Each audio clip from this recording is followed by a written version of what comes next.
SIRIM plays an active role in spearheading the economic development of Malaysian industries. The Technology Audit Program, which is part of the SIRIM Industrial Innovation Model, focuses on SMEs in the manufacturing sector. Companies which have gone through the technology audit process would have a better understanding of its strengths and weaknesses.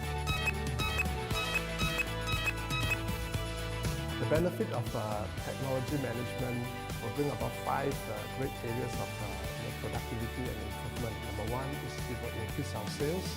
Number 2, it will increase our profit. Number 3, increase our cash flow, and also decrease our inventory and decrease our operating costs. Kami juga diberi maklumat tentang cara untuk mendapatkan bantuan-bantuan kewangan supaya kami dapat terus menggunakan teknologi di dalam sistem pembuatan kami. Technology Audit Program is funded by the Government of Malaysia.